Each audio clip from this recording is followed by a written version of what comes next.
ವೀಕ್ಷಕರೇ, ನಮ್ಮ ಚಳ್ಳಕೆರೆ ಟಿವಿಗೆ ಸ್ವಾಗತ. ಇಂದಿನ ಪ್ರಮುಖ ಸುದ್ದಿ. ಮೊಳಕಾಲ್ಮೂರು ಮಾಜಿ ಶಾಸಕ ಎಸ್ ತಿಪ್ಪೇಸ್ವಾಮಿ ಅವರು ಹಾಲಿ ಶಾಸಕ ಎನ್ವೈ ಗೋಪಾಲಕೃಷ್ಣ ವಿರುದ್ಧ ಮಾಡಿರುವ ಕಮಿಷನ್ ಹಾಗೂ ಲಂಚದ ಆರೋಪಗಳು ಸತ್ಯಕ್ಕೆ ದೂರವಾಗಿವೆ ಎಂದು ಮಾಜಿ ಪಟ್ಟಣ ಪಂಚಾಯಿತಿ ಸದಸ್ಯ ಟಿ ಬಸಪ್ಪನಾಯಕ ಹೇಳಿದ್ದಾರೆ.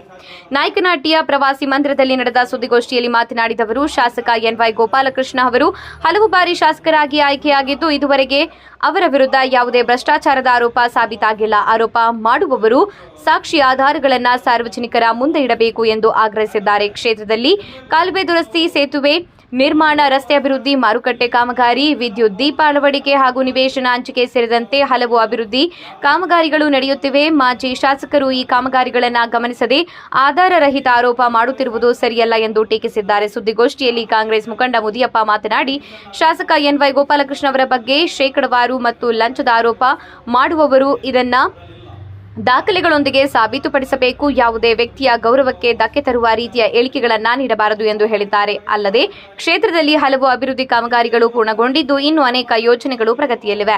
ಶಾಸಕರಿಗೆ ಸಚಿವ ಸ್ಥಾನ ನೀಡುವಂತೆ ಒತ್ತಾಯಿಸುವುದು ನಮ್ಮ ಹಕ್ಕು. ಅಂತಿಮ ನಿರ್ಧಾರ ಹೈಕಮಾಂಡ್ಗೆ ಸೇರಿದೆ ಎಂದು ತಿಳಿಸಿದ್ದಾರೆ.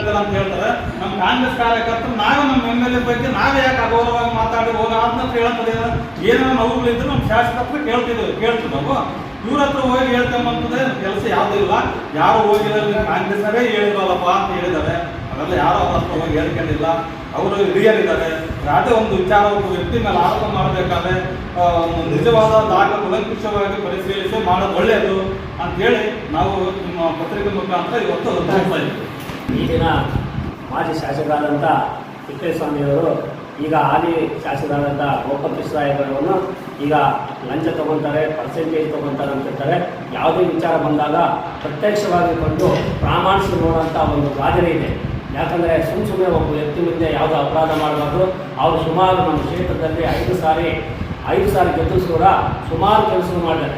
ನಮ್ಮ ನಾಗೇಟ್ ಹೋಬಳಿಯಲ್ಲಿ ಹೈಸ್ಕೂಲ್ ಮಾಡಿದ್ದಾರೆ ಮತ್ತು ಪೊಲೀಸ್ ಸ್ಟೇಷನ್ ಇರಲಿಲ್ಲ. ಅವ್ರು ಗೆದ್ದಾಳಿಂದ ಮಲ್ಲಾರಹಳ್ಳಿ ಹೋಗ್ಬೇಕಂದ್ರೆ ಧೂಳಲ್ಲಿ ಹೋಗುತ್ತಿದ್ವಿ. ಅದನ್ನು ಇದು ತಾರ್ ರೋಡ್ ಆಗಿದೆ, ಓಲಂಗಳ್ಳಿ ತಾರ್ ರೋಡ್ ಆಗಿದೆ, ಆಮೇಲೆ ಹಿರೇಕೆರೆ ಕಾವಲಲ್ಲಿ ತಾರ್ ರೋಡ್ ಇದೆ ಮತ್ತು ಪರಿಶಿಷ್ಟ ಪಂಗಡ ಒಂದು ಹಾಸ್ಟೆಲ್ ಮಾಡಿದ್ದಾರೆ ನಂಗನಪೇಟೆಯಲ್ಲಿ. ಆಮೇಲೆ ಸುಮಾರು ಹಬ್ಬೆನಹಳ್ಳಿ ತಗೊಂಡ್ರೆ ಗೌರ್ಮೆಂಟ್ ಹೈಸ್ಕೂಲು, ದೇವರಹಳ್ಳಿಯಲ್ಲಿ ಗೌರ್ಮೆಂಟ್ ಹೈಸ್ಕೂಲ್ ಇದೆ, ಲೇಖನಗೆರೆ ಲಂಬಾಣಿಯಲ್ಲಿ ಗೌರ್ಮೆಂಟ್ ಹೈಸ್ಕೂಲ್ ಇದೆ ಮತ್ತು ಲೇಖನಗೆರೆಯಲ್ಲಿ ಅಂಬೇಡ್ಕರ್ ಸಮುದಾಯ ಭವನ ಮತ್ತು ದಾಸರಮುತ್ತನಹಳ್ಳಿಯಲ್ಲಿ ಅಂಬೇಡ್ಕರ್ ಭವನ ಮತ್ತು ತೊರಗೋಲಹಳ್ಳಿ ಅಂಬೇಡ್ಕರ್ ಭವನ ಸುಮಾರು ಕೆಲಸವಿದೆ. ನಮಗೆ ಗೊತ್ತಿದ್ದಂಗೆ ಸುಮಾರು ಗಂಗಾ ಕಲ್ಯಾಣ ನಾವೇ ಖುದ್ದಾಗಿ ನಮ್ಮ ಶಾಸಕರ ಭೇಟಿ ಮಾಡಿ ಸುಮಾರು ಗಂಗಾ ಕಲ್ಯಾಣಗಳನ್ನ ನಾವೇ ಆಯ್ಕೆ ಮಾಡಿ ಸುಮಾರು ನೂರಾರು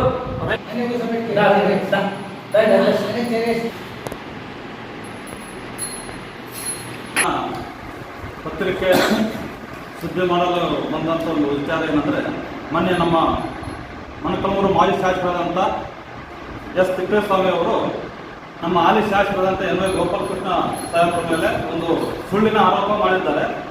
ಆ ಒಂದು ಆರೋಪ ಸತ್ಯಕ್ಕೆ ದೂರವಾದ ಸಂಗತಿ ಅಂತ ಇವತ್ತು ನಿಮ್ಮ ಮುಂದೆ ಪತ್ರಿಕೆ ಮುಖಾಂತರ ತಿಳಿಸಲು ನಾವು ಬಯಸುತ್ತೇವೆ. ಯಾಕಂದರೆ ಎನ್ವೈ ಗೋಪಾಲಕೃಷ್ಣ ಅವರು ಸುಮಾರು 7 ಬಾರಿ ಶಾಸಕರು. ಇಲ್ಲಿ ಕೂಡ ಅವರ ಮೇಲೆ ಅಪವಾದಗಳಾಗಲಿ, ಆರೋಪಗಳಾಗಲಿ ಮತ್ತು ಪ್ರತ್ಯಾರೋಪಗಳಾಗಲಿ ಇಲ್ಲ. ಯಾವುದೇ ರೀತಿಯ ಕಮಿಷನ್ ತಗೊಂತಾನೆ ಅದು ಇಲ್ಲ ಅಂತೇಳಿ ಆರೋಪ ಮಾಡಿದ್ದಾರೆ. ಇಲ್ಲಿ 5 ಬಾರಿ ಶಾಸಕರಾಗಿದ್ದಾರೆ ಮೊಳಕಾಲ್ಮೂರು ಕ್ಷೇತ್ರದಲ್ಲಿ. ಯಾವುದೇ ರೀತಿಯ ಒಂದು ಕಮಿಷನ್ ಆಗಲಿ, ಕಾಮಗಳಲ್ಲಿ ಕಮಿಷನ್ ಆಗಲಿ, ಜನಗಳ ಹತ್ರ ಆಗಲಿ ಒಂದು ಲೆಕ್ಕಗೆ ಒಂದು 5,000 ಕೊಡುವಂಥ ಒಂದು ಸುದ್ದಿ ಅವರಲ್ಲಿ ಇಲ್ಲ. ಯಾವುದೇ ಅಧಿಕಾರಿಗಳು ಕೂಡ ಲಂಚ ಕೇಳುವುದು, ಕಮಿಷನ್ ಕೇಳುವ ಒಂದು ಅಭ್ಯಾಸ ಅವರಲ್ಲಿಲ್ಲ. ಅವರು ಪ್ರಾಮಾಣಿಕವಾಗಿ ಶಾಸಕರಾಗಿ ಕೆಲಸ ಮಾಡಿದ್ದಾರೆ. ಇವತ್ತಿನ ದಿವಸಗಳಲ್ಲಿ ಕಾಮಗಾರಿಗಳು 7 ಬಾರಿ ಶಾಸಕರಾಗಿ ನೀನು ಏನು ಮಾಡಿದೆಯಪ್ಪ ಅಂತೇಳಿ ನಮ್ಮ ಮಾಜಿ ಶಾಸಕರು ಆರೋಪ ಮಾಡಿದ್ದಾರೆ. ಅವರು ಮಾಡಿದಂಥ ಕೆಲಸಗಳು ನಮ್ಮ ನಾಯಕನಹಟ್ಟಿ ಹೋಬಳಿಯಲ್ಲಾಗಲಿ, ಮೊಳಕಾಲ್ಮೂರು ಕ್ಷೇತ್ರದಲ್ಲಾಗಲಿ, ನಮ್ಮ ಮಾದನಹಟ್ಟಿ ಪ್ರಥಮ ಬಾರಿಗೆ ಒಂದು ಸಣ್ಣ ಹಳ್ಳಿಗೆ 2 ಕೋಟಿ ರೂಪಾಯಿ ಹಾಕಿ ಅವರು ರಸ್ತೆನೇ ಇದ್ದಿಲ್ಲ ನಮ್ಮೂರಿಗೆ. ಯಾಕಂದರೆ ಅವರು ಭಾಳ ವರ್ಷಗಳಿಂದ ಅವರು ಶಾಸಕರಾಗಿರೋಲ್ಲಿ ಅವಾಗೂ ರಸ್ತೆಗಳ ಕಾಮಗಳು ಏನು ಮಾಡಿದ್ರು. ಮತ್ತು ಭೀಮಗಣ್ಣಹಳ್ಳಿ ಮತ್ತು ಬೇಕೆಂದ ಭೀಮಗಣ್ಣಹಳ್ಳಿ ರಸ್ತೆ, ಅಲ್ಲಿ ರಸ್ತೆ ಇದ್ದಿಲ್ಲ, ಅದು ರಸ್ತೆ ಅವರು ಫಸ್ಟ್ ಮೇಲೆ ಆಧಾರ ಮಾಡಿದ್ರು. ಇದು ಮೊನ್ನೆ ಇನ್ನು ರೀಸೆಂಟಾಗಿ ನಮ್ಮದು ಇದು ರಸ್ತೆ ಅಭಿವೃದ್ಧಿಗಾಗಿ ನಾಯಕನಹಟ್ಟಿಯಿಂದ ಮಾದನಹಟ್ಟಿ ಮಾರ್ಗವಾಗಿ ಕೌಲಹಳ್ಳಿವರೆಗೂ 2 ಕೋಟಿ ರೂಪಾಯಿ ಮೊನ್ನೆ ಇವಾಗ ಬಯಲು ಇದು ಭದ್ರಾ ಮೇಲ್ದಂಡೆ ಯೋಜನೆ ಅಡಿಯಲ್ಲಿ ಅವರು ಹಾಕಿದ್ದಾರೆ 2 ಕೋಟಿ ಮಾದನಹಟ್ಟಿ. ಆಮೇಲೆ ಒಂದು ಲೇಖನಗೆರೆ ಕ್ರೀಡಾ ಚಾನಲ್ ಅಂತೇಳಿ ಮಹಾರಾಜರ ಕಾಲದಲ್ಲಿ ಆಗಿತ್ತು. ಅದೆಲ್ಲ ಕುಕ್ಕಿಡಿದು ಭಾಗಗಳು ಬಿದ್ದೋಗಂಥ ಸಂದರ್ಭ, ನೀರು ನಮ್ಮ ಕೈಗಳು ಬರ್ತಾಯಿತ್ತು ಅಲ್ಲಿಂದ. ಎಲ್ಲಿ ಕಮಲಬಂದಿ ಹತ್ರ ಸಿದ್ದಳ್ಳಿ ಕಮಲಬಂದಿ ಹತ್ರ ಆ ಒಂದು ಮಿಡಲ್ ಚಾನಲ್ ಅಭಿವೃದ್ಧಿಗಾಗಿ 5 ಕೋಟಿ ಪ್ರಥಮ ಶಾಸಕರಾಗಿ ಬಂದಾಗ ಪ್ರಥಮ ಅನುದಾನ ಅವರಲ್ಲಿ ಕೊಟ್ಟಿದ್ದಾರೆ 5 ಕೋಟಿ. ದೇವರಟ್ಟಿ ಹತ್ರ ಒಂದು ಚೆಕ್ ಡ್ಯಾಮ್ ಮಾಡಿ ದೊಡ್ಡಕೆರೆ ನೀರು ತರಬೇಕಂತ ಹೇಳಿ ಅಲ್ಲಿ 2 ಕೋಟಿ 5 ಕೋಟಿ ಪ್ರಾಜೆಕ್ಟ್ ಅದು ಇವಾಗ 5 ಕೋಟಿಯಲ್ಲಿ ಕೆಲಸ ನಡೀತಾ ಇದೆ ಅಲ್ಲಿ ಪ್ರೆಸೆಂಟ್ ಆಗಿ. ಮೊನ್ನೆ ಮನಮನಟ್ಟಿ ಹತ್ರ ಬಿಡದೆ ಇದ್ದಿಲ್ಲ ಅಲ್ಲೆಲ್ಲ ನೀರು